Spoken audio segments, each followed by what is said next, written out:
என் அன்பு பிள்ளையே, நீ யாரை அதிகம் நம்பினாயோ, யார் மீது அதிக அன்பு செலுத்தினாயோ, அவர்களாலேயே இன்று உன்னுடைய மனது உடைக்கப்பட்டு நம்பிக்கை துரோகத்தை தாங்கிக் கொள்ள முடியவில்லை என்று என் முன்னால் நின்று கொண்டிருக்கின்றாய். உனக்கு நம்பிக்கை துரோகத்தை செய்தவர்கள் உன்னுடன் இருந்தவர்கள் அல்லவா? நீ எந்த அளவிற்கு அவர்கள் மீது அன்பும் நம்பிக்கையும் வைத்திருந்தாயோ, அந்த அன்பை அவர்கள் இப்போது தவறு என்று நினைக்கிற அளவிற்கு நம்பிக்கை துரோகத்தை செய்துவிட்டு சென்று விட்டார்கள். ஆனால் என் பிள்ளையே, இப்பொழுது அவர்களின் நிலை என்னவாக இருக்கின்றது என்பதை நீ தெரிந்து கொள்ள வேண்டிய ஒரு சூழ்நிலை வந்திருக்கின்றது. அதற்கு காரணம், அவர்கள் செய்த அந்த துரோகத்தை நினைத்து நினைத்து நீ மனவேதனை அடைந்ததோடு மட்டுமல்லாமல் உன்னுடைய வாழ்க்கையில் சந்தோஷமான பல நேரங்களை நீ தொலைத்து விட்டாய். மனம் ஆறுதல் கூட அடைய முடியாமல் கண்ணீருக்கு மட்டுமே அதிகமான வேலையை கொடுத்து விட்டாய். மாறாக உன்னுடைய அன்றாட நடவடிக்கைகளில் ஏகப்பட்ட மாற்றங்கள் வேறு. எந்த ஒரு விஷயத்தையும் முன்பு போல தெளிவாக உன்னால் செய்ய முடியவில்லை. இவையெல்லாம் உன்னை இன்று எங்கே கொண்டு வந்து நிறுத்தி இருக்கின்றது தெரியுமா? இந்த வாழ்க்கையே இனிமேல் நமக்கு வேண்டாம் என்று நினைக்கின்ற அளவிற்கு, இந்த உடலில் இந்த உயிர் எதுக்கு இருக்கின்றது என்று நினைக்கிற அளவிற்கு என் தங்கமே, இக்கட்டான நிலைக்கு உன்னை தள்ளிவிட்டது. உன்னை இந்த நிலைக்கு தள்ளியவர்களின் நிலை இப்பொழுது எப்படி இருக்கிறது என்பதை நீ தெரிந்து கொண்டால்தானே உன்னுடைய மனது நிம்மதியடையும். என் தங்க பிள்ளையே, நம்பிக்கை துரோகத்தை செய்வதற்கு முன்னால் அவர்களுக்கு எவ்வளவு நெஞ்செழுத்தம் இருக்க வேண்டும். நாம் செய்கின்ற இந்த செயலினால் ஒருவனுடைய மனது எவ்வளவு காயப்படும் என்றோ, ஊர் என்ன பேசும் என்றோ, சமுதாயத்தில் எவ்வளவு அவமானம் வரும் என்றோ, குடும்ப கௌரவம் உடைக்கப்படும் என்றோ துளியாவது எண்ணி பார்க்க வேண்டாமா?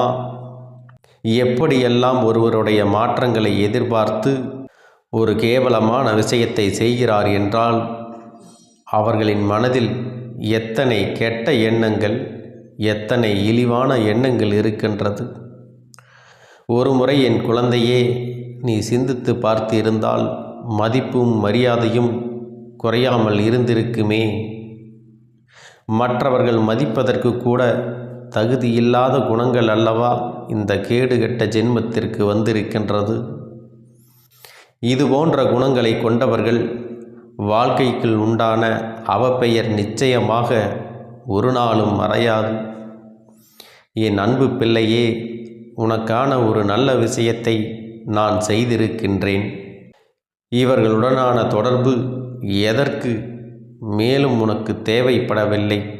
என் தங்க பிள்ளையே, அவர்களை பற்றி இந்த நேரத்திலாவது உன்னால் புரிந்து கொள்ள முடிந்தது என்று நினைத்து நிச்சயமாக நீ மன சந்தோஷம்தான் அடைய வேண்டும். என் குழந்தையே, இதனால் வரைக்கும் நீ அனுபவித்த கஷ்டங்களும் சோதனைகளும் உனக்கு வாழ்க்கையில் எத்தனையோ பாடங்களை கற்றுக் கொடுத்தாலும் இந்த நம்பிக்கை துரோகம் கற்றுக் கொடுத்ததைப் போல வேறு எதுவும் கற்றுக் கொடுக்கவில்லை. மற்றது எல்லாம் வாழ்க்கையில் எதிர்பார்த்த விஷயங்கள். ஆனால் இது எதிர்பாராத கொடுமை அல்லவா? முதலில் உனக்கு கஷ்டமாக இருந்தாலும் நாட்கள் செல்ல செல்ல இது உனக்கு பழகிவிடும். இப்பொழுது ஆரம்பம் என்பதால் என் குழந்தையே, நீ தாங்கிக் கொள்ள முடியாமல் தவித்து நிற்கின்றாய். ஆனால் இந்த சூழ்நிலை மாறும், இந்த காலம் மாறும். அது மட்டுமல்ல, உன் கஷ்டங்களும் உன்னை விட்டு கடந்து போகும். அதன் பிறகு ஒரு நல்ல வாழ்க்கை உனக்கு நிச்சயமாக அமையும் என்பதை நீ மறந்து விடாதே. உனக்கு நம்பிக்கை துரோகத்தை செய்தவர்களின் நிலைமையை கண்டால் உன் அப்பன் எனக்கே அத்தனை பரிதாபமாக இருக்கின்றது. ஏனென்றால் ஏதோ ஒரு காரணத்திற்காக, யாருடைய பேச்சினை கேட்பதற்காக, யாருடைய மனதை சந்தோஷப்படுத்துவதற்காக இந்த நம்பிக்கை துரோகத்தை உனக்கு செய்தார்களோ, இன்று அவர்கள் மூலமாகவே அதிகமான ஏமாற்றத்தை அவர்கள் சந்தித்து விட்டார்கள். நம்பிக்கை துரோகம் என்றால் என்ன என்பதை உன்னை விட அதிகமாக அவர்களுக்கு அவர் நம்பிய உறவு காண்பித்து கொடுத்து விட்டது. என் செல்ல பிள்ளையே, இப்பொழுது எல்லாம் ஒருவன் செய்கின்ற பாவத்திற்கான தண்டனையை பெறுவதற்கு அடுத்த ஜென்மம் வரை காத்திருக்க வேண்டிய அவசியம் கிடையாது. அவனினுடைய பாவ கணக்கு அதிகமாகும் பொழுது உடனுக்குடன் தண்டனையை இந்த பிரபஞ்சம் அவர்களுக்கு கொடுத்து விடுகின்றது. உன் அப்பன் கருப்பன் இக்கட்டான நேரங்களிலெல்லாம் உனக்கு துணை நிற்கும் பொழுது உனக்கான நல்ல நேரம் ஆரம்பிக்கும். அவர்களின் அழிவு உன்னுடைய கண்முன்னே நிகழும் என்பதை நீ மறந்து விடாதே. இப்பொழுது அதுதான் நடந்து கொண்டிருக்கின்றது. என் குழந்தையே, அவர்கள் உனக்கு செய்த துரோகத்தை நீ மறந்து விடலாம். ஆனாலும் அவர்கள் அழிய வேண்டும் என்று ஒருபோதும் நீ நினைத்ததில்லை. உன்னுடைய மனது பெருந்தன்மை நிரம்பி வழியும் குளம் போன்றது. நீ எல்லோர் மீதும் இரக்க குணத்தோடு அன்பு பாராட்டுகின்றாய். ஆனால் அவர்களுக்கான விதை துரோகத்தில் அல்லவா ஆரம்பித்திருக்கின்றது. அப்படி இருந்தால் வாழ்க்கையே முள்செடி போல ஒவ்வொரு நாளும் அவர்களை குத்தி குத்தி கிழித்து கொண்டிருக்கின்றது. அதை யாரால் தடுத்து நிறுத்த முடியும்? அவர்களின் வினை பயனை அவர்கள் அனுபவிக்கிறார்கள். அனுபவித்து கொண்டும் இருக்கப் போகின்றார்கள். என் தங்கமே, இனிமேல் உன்னுடைய வாழ்க்கையில் உன்னை பிடித்த ஒரு கஷ்டகாலம் உன்னை விட்டு சென்று விட்டது என்பதை தெளிவாக புரிந்து கொண்டு நீ அடுத்து என்ன செய்ய வேண்டும் என்று நினைக்கிறாயோ அதை சரியாக செய். உன்னுடைய வாழ்க்கை அவ்வளவுதான் என்று பேசிய இவர்களினுடைய எண்ணங்களை ஒருபோதும் நீ உண்மை என்று ஆக்கிவிடாதே. அந்த கேடுகெட்ட ஜென்மத்திற்கு ஏற்றாற்போல் நீ நடந்து கொள்ளாதே. அவர்கள் என்ன செய்தாலும் சரி, என் குழந்தையே, நீ உன் வாழ்க்கையில் செய்கின்ற விஷயம் சரி என்று காண்பித்து கொடுக்க வேண்டும். உன்னை விட்டு பிரிந்ததற்கும் உனக்கு ஏற்படுத்திய இந்த துரோகத்திற்கும் எத்தனை தவறு செய்துவிட்டோம் என்பதை உணர்ந்து காலம் முழுவதும் வருந்தப் போகின்றார்கள். ஏனென்றால் அவர்கள் எடுத்த தவறான முடிவினால் அவர்களின் வாழ்க்கை சிதைந்து போய் இருக்கின்றது. இனி மீண்டும் அதனை சரியாக்குவது என்பது முடியாத காரியம். அவர்கள் உனக்கு செய்த துரோகம் இந்த அளவிற்கு அவர்களை வேதனைப்படுத்தி இருக்கின்றது. ஆனால் அதை வெளிப்படையாக காட்டிக்கொள்ளாமல் உள்ளுக்குள்ளே போலியாக பொய் வேஷம் போட்டு தாங்கள் சந்தோஷமாக இருப்பது போல காட்டிக்கொள்கின்றார்கள். இதுதான் உண்மை. இனிமேல் நீயே உன் வாழ்க்கையில் அதிகபட்ச சந்தோஷத்தை அடைந்து நிம்மதியாக இருந்தாலும் அவர்கள் செய்த பாவத்திற்கான பலன் அவர்களுக்கு நிச்சயமாக கிடைத்தே தீரும்.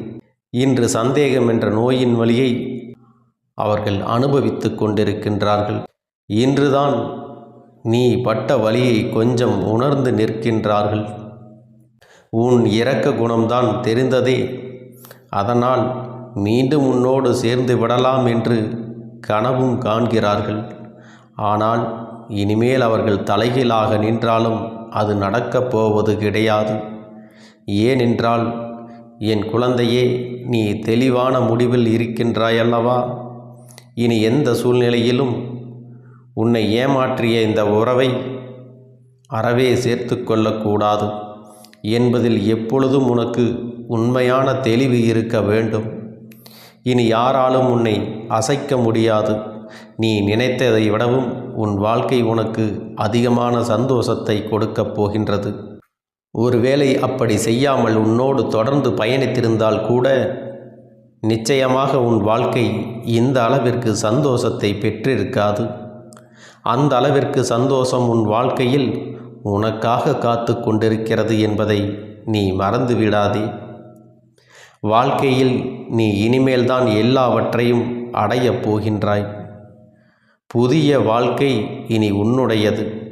நீ நினைத்ததை எல்லாம் முடிக்கப் போகின்றாய். இவர்கள் உன் முன்னேற்றத்தை எல்லாம் பார்த்து வயிற்றெரிச்சல் பட்டு உன்னை இழந்ததற்காக கதறி அழப்போகின்றனர்.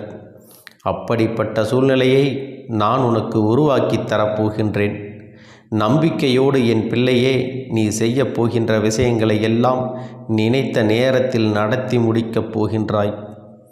உன் வாழ்க்கையில் உனக்கான சந்தோஷம் இனி நிரந்தரமாக கிடைக்கப் போகின்றது. இனி என் பிள்ளையே, நீ வேதனைப்படாமல் வருத்தப்படாமல் சந்தோஷமாக இருக்கப் போகின்றாய். உன்னை இழந்து விட்டதற்கும் உன்னை ஏமாற்றியதற்கும் தான் அவர்கள் வருத்தப்படப் போகின்றார்கள்.